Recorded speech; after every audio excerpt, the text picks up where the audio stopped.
বাচ্চা বন্ধক দিয়ে না, কেউ তো চাইবো না নিজের সন্তান দিয়ে দিবার লিগে। আমি কিন্তু সেরকমভাবে বলি নাই। আমি বলছি কিসের কারণে, যে আজকে যদি আমরা মারা যাইতাম, অনেক মানুষ অনেক কথা বলতো যে বাচ্চা রাইখা মরে যেতে পারতো। আমি সেভাবে বলছি যে আমরা মরে গেল, যে আমরা এই শিশু বাচ্চার মরা তো আর সহ্য করতে পারবো না।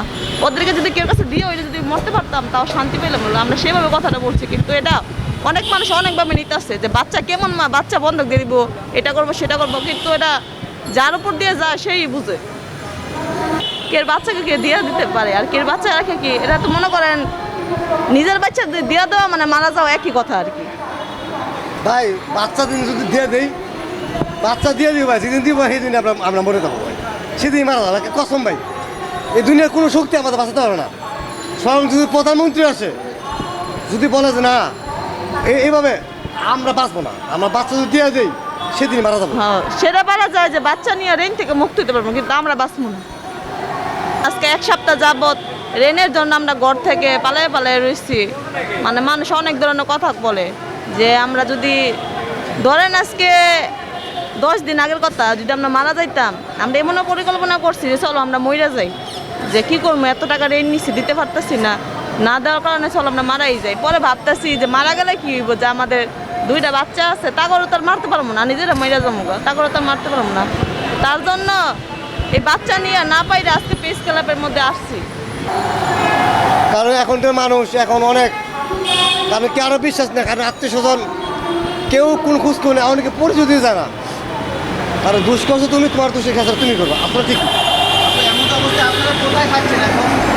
এখন আমার এক আত্মীয় আছে আপনার ওয়ারি, আমার এক ভাইরা লাগে, অনেক ভালো উনি আমার খাই দিতে বাপের ভাই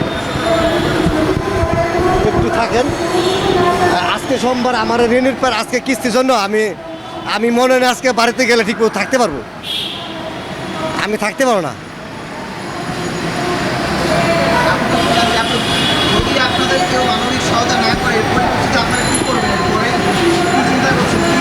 কি করবো আর, কপালে যা আছে তাই। যদি সৃষ্টিকর্তা ছেড়া দিচ্ছে, সৃষ্টিকর্তা যেটা ভালো মনে করবো, যদি মনে করে আমার, ওইটাই হইবো আমাদের। উনি যদি মনে সৃষ্টিকর্তা যদি মনে করে যে আমাদেরকে বাসায় রাখবো, তো বাসায় রাখবো। আর যদি মনে করে যে না, রেনের চাপে যে যদি কিছু একটা হইয়া যায়, যদি মারা যায়, তাহলে তার কিছু বলার নেই। আমার এই পরিবারটা নিয়ে আজকে আমি 8টা দিন ধরে রাস্তায় পড়ে আছি।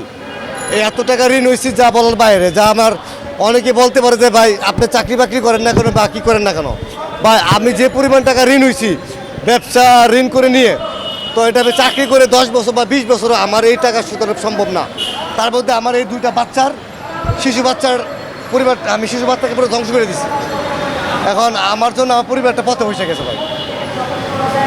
আমি প্রধানমন্ত্রীর দৃষ্টি আকর্ষণ করেছি যেন আমার পরিবারটাকে যেন বাঁচায়, তাহলে আমাদের মরার মতো মরে যেও আমার পরিবারকে বাঁচাতে পারে কেউ।